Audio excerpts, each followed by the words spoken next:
광풍이 몰아치는 밤에 우리 예수님께서 제자들과 함께 배를 타고 지나갈 때가 있었습니다. 예수님의 제자들이 그들의 스승인 예수님과 함께 갈릴리 호수에 배를 띄워 함께 가는 시간이었습니다. 그러나 갈수록 세차게 불어오는 그 바람과 배에 부딪히는 파도로 물은 쉴 새 없이 들어왔고 배에 가득 차게 되었습니다. 제자들은 극심한 두려움과 공포를 느꼈습니다. 그 모든 상황이 죽음이라는 것을 느끼게 만들었기 때문입니다. 그러나 또 한 가지 마음속에 생겨난 독특한 감정이 있었는데 그것은 바로 원망함이었습니다. 제자들 속에 일어난 이 원망함이라는 이 원망의 감정, 이것은 누구를 향한 원망이었을까요? 바로 그 배에 함께 타고 계시던, 함께 가고 있던 그들의 스승이자 그들의 주님이신 예수님을 향한 원망이었습니다. 제자들이 예수님을 원망한 것은 그렇게 흔들리고 있는 배에서 주무시고 계신 것도 있었겠지만 두려움 속에 흔들리고 있는 그들을 자동적으로 도와주지 않으신다고 느꼈기 때문이고, 이것은 평소에 그들이 예수님이 자신들을 어떻게 도와주셔야 하는지 그 생각하는 바를 잘 보여주는 것이기도 하였습니다. 그렇습니다. 하나님은 늘 우리와 함께 계시는 분이십니다.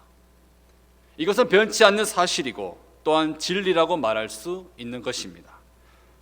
그런데 자칫 이 은혜의 사실조차 우리가 쉽게 오해할 수 있는 상황이 있습니다.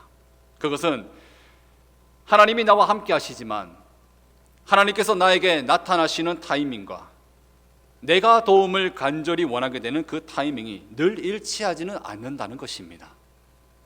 이것을 달리 말하면 하나님의 뜻과 섭리는 내가 하나님을 찾고 바라는 뜻과 때와 늘 일치하지 않는다는 것을 의미합니다.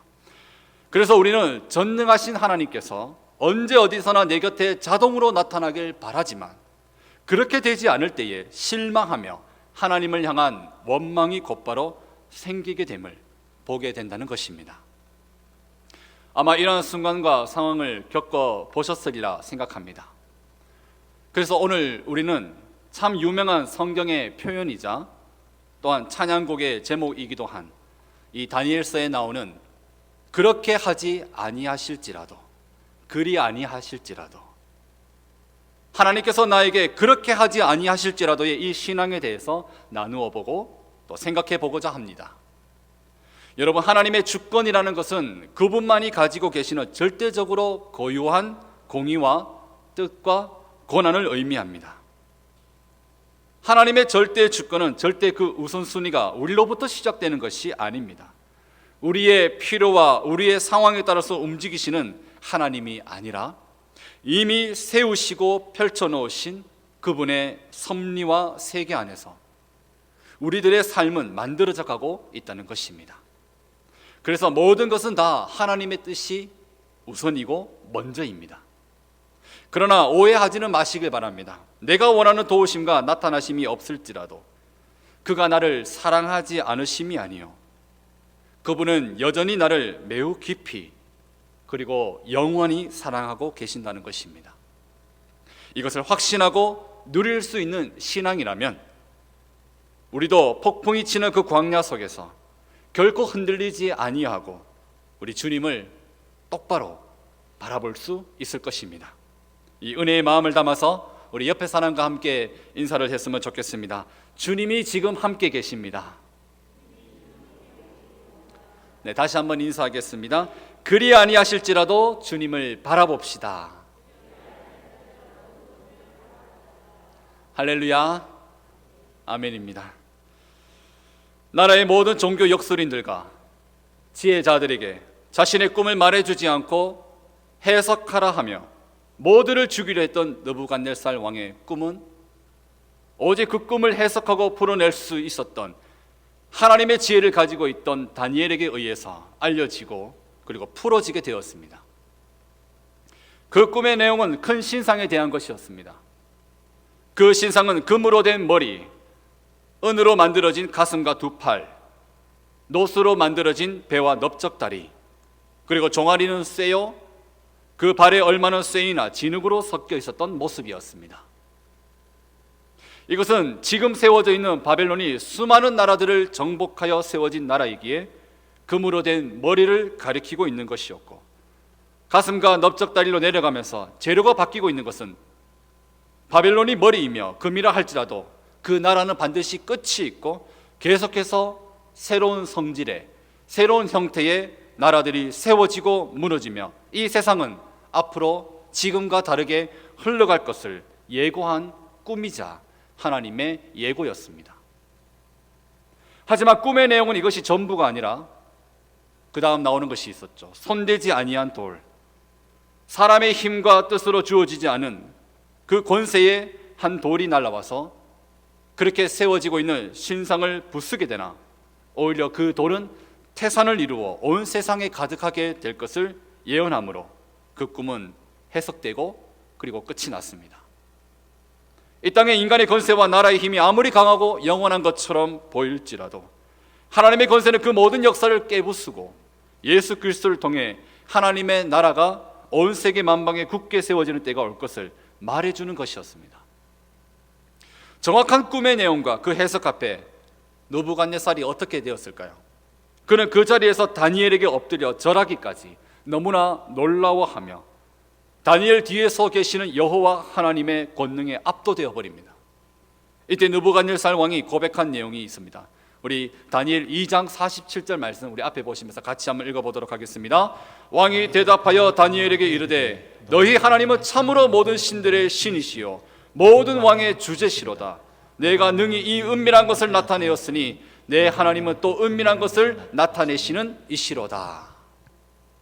너무나 놀라서 하나님을 높이며 고백하는 느부갓네살 왕의 표현은 마치 하나님의 은혜를 처음 경험한 초신자의 신앙의 간증으로 보이기까지 합니다. 그런데요, 이 느부갓네살 왕이 2장을 마무리하고 오늘 본문이 3장으로 넘어오면서 그가 하고 있는 행동을 보니 변한 것이 하나도 없다는 것을 우리가 발견하게 됩니다. 오히려 그는 하나님을 높이는 것이 아니라 자신의 꿈에서 본 대로 자기를 우상화하고 신격하여 바벨론의 그 재료였던 금으로 신상을 만들고 있습니다. 그리고 사람을 보내어서 총독과 수령과 행정관과 모사와 재무관과 재판관과 법률사 각 지방의 모든 관원을 초청하여 낙성식을 거대하게 거행하고 있습니다. 이것은 모든 지도자들을 불러 모았다는 것은 자기 권력을 이 바벨론 안에서 더 굳건하게 세우고자 하는 뜻을 가지고 있는 것입니다. 자신의 것이라 여기는 왕의 권력과 자기가 세웠다고 보는 나라를 두고 자기 자신을 최고로 높이고 세우는 것을 보니 얼마 전에 다니엘 앞에서 엎드려 하나님을 최고로 높인 사람이 맞는지 헷갈릴 정도입니다. 그리고 나서 그는 이런 명령을 내리죠. 오늘 본문 5절의 끝과 그리고 6절의 말씀입니다. 함께 읽어보겠습니다. 느부갓네살 왕이 세운 금 신상에게 절하라. 누구든지 엎드려 절하지 아니하는 자는 즉시 맹렬히 타는 풀무불에 던져 넣으리라 하였더라. 하나님을 높이고 인정하는 듯하고 교회로 와서 이제 하나님의 편에 선 것 같더라도 그것이 찰나에 연기하는 것이었음이 뒤늦게 밝혀지고 사람의 마음을 사고자 잠시 취했던 행동이었음을 보게 될 때에 사랑하는 성도 여러분, 그때 기분이 어떠셨습니까? 그럴 수도 있다고 하지만 그러나 전도되기를, 그 영혼이 변화되기를 간절히 기다리고 바랬던 우리는 괜찮다고 말하지만 사실 괜찮은 것이 아니었다는 것입니다.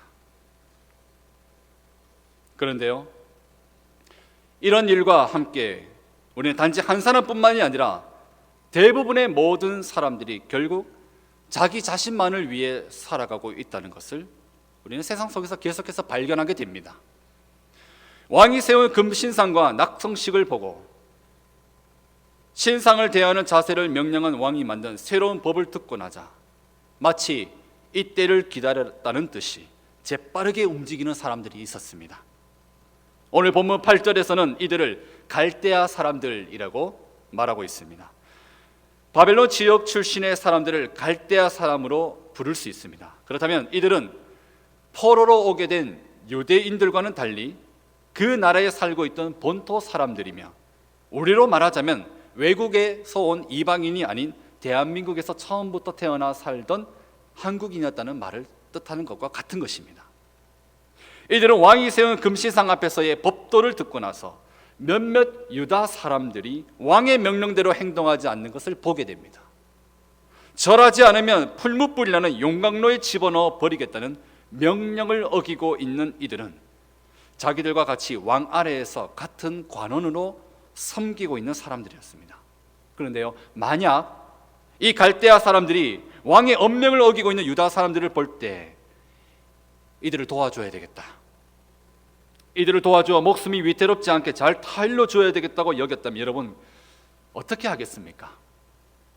친구라면, 동료라면 느부갓네살 왕이 이 소식을 듣기 전에 어서 가서 이들에게 도대체 무슨 이유가 있어서 이런 이상한 행동을 하였을까? 왜 왕의 명령을 지키지 않았을까? 그런 무모한 행동을 했는지 들어보며 대화를 하려고 했지 않았을까요? 하지만 이들은 그럴 마음이 추호도 없었습니다. 왜냐하면 이것은 평소에 이들이 그토록 바라던 좋은 기회였기 때문에 그렇습니다. 이 금신상에 절하지 않은 몇몇 유다 사람들은 바로 다니엘의 친구인 사드락, 메삭, 아벳느고였습니다. 그렇다면 우리는 이들이 왜 절하지 않았는지 이미 알고 있습니다. 여호와 하나님 앞에 그분 외에 다른 신에게 절하지 않는 것은 유일하신 하나님을 온전히 섬기고자 하는 그 뜻을 정한 믿음의 절개를 가진 이들의 당연한 모습이었기 때문에 그렇습니다. 하지만 이들을 둘러싸고 있는 세상과 사람들은 이들의 행동에 대해서도 믿음에 대해서도 결코 아무런 관심이 없습니다. 오히려 어떻습니까? 지난 시간 이들은 왕의 꿈을 잘 해석하여 칭찬도 받고 높임도 받았지만 바로 그 자리에서 반대로 이 본토 갈대아 사람들은 아무것도 하지 못해 굴욕을 당한 채 자기들의 비참함을 가슴에 품고 있었을 것입니다. 그 상한 마음은 시기와 질투로 불이 붙어 어떻게든 저 외국에서 온 저 지위에 맞지 않게 서 있는 유대 포로 출신의 사람들을 끌어내리고자 하는 마음으로 기회를 엿보고 있었다는 것입니다. 여러분, 참 희한하게도 악한 마음을 품은 사람들이 머리도 좋은 경우가 많음을 보게 됩니다. 이들은 자기 손에 피를 묻혀가며 자기를 악한 사람으로 드러나게 하지는 않습니다. 그러나 그렇게 하면서도 동시에 누군가를 짓밟고 끌어내리는 매우 전략적인 머리를 잘 쓰면서 살아갑니다. 합법적으로 왕의 법도를 내세워 다니엘의 세 친구를 참소합니다. 왕이여, 이 사람들이 왕을 높이지 않았습니다. 왕의 신들을 섬기지 않았습니다. 왕이 그렇게 엄명하신 그 법을 지키지 않고 절하지 않았습니다. 그리고 그렇게 말함으로써 공을 세우고 왕의 칭찬과 진급을 기대했지 않았겠습니까? 참소의 성공이 주는 기쁨은 덤일 것입니다. 여러분, 비단 이러한 일만 있겠습니까? 나의 공을 잘 알리게 하고 남의 공도 내가 한 듯 만들어 놓고 나는 살고 남을 죽일 수 있는 기회를 탁월한 전략으로 삼는다면 세상은 오히려 그것을 비난하는 것이 아니라 성공적인 지혜라고 칭찬해 줄 것입니다. 폭풍 속에 주님을 원망하며 사토하던 제자들은 예수님께 이렇게 외쳤습니다. 우리 이번에는 마가복음 4장 38절의 말씀을 같이 읽어보도록 하겠습니다. 예수께서는 고물에서 베개를 베고 주무시더니 제자들이 깨우며 이르되 선생님이여, 우리가 죽게 된 것을 돌보지 아니하시니까 하니. 그러자 예수님은 일어나셔서 바람을 꾸짖으시고 바다더러 명하시기를 잠잠하라, 고요하라 라고 말씀하셨죠. 그러자 어떻게 되었겠습니까? 우리는 그 결과를 잘 알고 있습니다. 언제 그랬냐는 듯이 그 폭풍이 몰아치던 갈릴리 호수는, 하늘과 그 바다는, 그 호수는 아주 잔잔해졌습니다. 이미 제자들과 함께 계셨던 주님, 그리고 그분은 세상 모든 자연 만물을 다스리시는 전지전능하신 나의 하나님이신 것을 동일하게 우리는 왜 그토록 잊어버리고 까먹고 놓친 채 살아가고야 마는 것일까요? 우리가 이 다니엘서를 읽으면서도 자칫 잘못하면 놓칠 수 있는 것이 하나 있습니다. 사실 이 다니엘서의 이야기의 주인공, 이 스토리의 주인공은 느부갓네살 왕이 아닙니다. 여러분들께서도 잘 아실 것입니다. 하지만 우리는 이 부분을 꽤 놓치고 있을 때가 많다는 것입니다. 이상한 꿈을 꾸고 이상한 명령을 내리고 이랬다 저랬다 하는 느부갓네살 왕을 보며 참 이상하다, 참 악하다, 참 못되었구나 등으로 평가하면서 그 사람의 모습에 집중하게 됩니다. 그러면 이에 맞서 믿음으로 버티고 견디며 모든 상황 속에서 정말 믿음의 타고난 모습을 보여주는 다니엘과 그의 세 친구는 주인공이 될 수 있을까요? 아닙니다. 사실 이들도 이 다니엘서의 이야기의 주인공은 아닙니다. 그러면 누가 주인공입니까? 도대체 이 이야기는 누구를 말하고 싶다는 것입니까?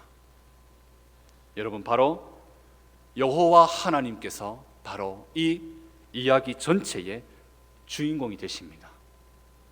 참소하는 관원들의 말을 듣는 느부갓네살 왕은 노발대발합니다.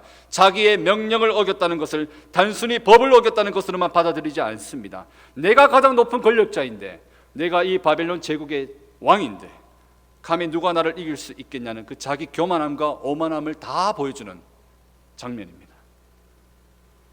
하나님이 없는 세상에서 만약 하나님의 눈치를 볼 일 없이 살아간다면 어떻습니까? 그 사람이 부하든 가난하든 높은 곳에 있든 낮은 곳에 있든 도시에 살든 시골에 살든 나이가 많든 적든 그리고 겉으로 나는 하나님을 믿는다고 말한다 할지라도 이 느부갓네살 왕처럼 자기 자신이 최고인 줄 알고 살아갈 것입니다. 그리고 만약 그런 자기 생각을 건드리기라도 한다면 그것으로 기분 나빠하며 못 견뎌 할 것입니다. 이것이 우리가 살아가는 세상의 모습이요, 하나님 없이 살아가는 모든 사람들의 모습입니다. 죄인된 모든 사람들의 동일한 모습이요, 우리 안에서도 언제든 꿈틀거리며 솟아나오려고 하는 죄의 성품인 것입니다. 느부갓네살 왕은 다니엘의 세 친구에게 가장 근본적인 질문을 던지며 도전합니다. 내가 너희를 맹렬히 타는 풀무불 가운데 던져 넣을 것이다. 그런데 누가 너희를 능히 내 손에서 건져낼 수 있겠느냐? 어느 신이 그렇게 하겠느냐? 여러분, 왜 이 이야기의 주인공이 여호와 하나님이신지 아시겠습니까? 하나님께서 우리들에게 보여주고 계신 것입니다. 계속해서 일러주고 계시는 것입니다. 내가 이 땅의 진정한 왕이다. 내가 이 세상의 진정한 주인이다. 내가 너희들을 진정으로 죽일 수도 있고 살릴 수도 있는 생명의 주다. 나 외에 다른 신은 없다. 너는 이것을 정말 믿고 있니? 너희는 정말 그것을 믿고 살아가고 있느냐? 하나님께서는 지금도 끊임없이 흔들며 두렵게 만드는 세상의 힘과 사람들 사이에 우리를 그냥 내던져 두고 계신 것이 아닙니다. 그 속에서 죽을 것 같은 위기도 겪고 힘들고 괴로움도 있지만 내가 너를 떠나지 않고 너와 항상 함께 있으니 믿어보라고 말씀하고 계시는 중인 것입니다.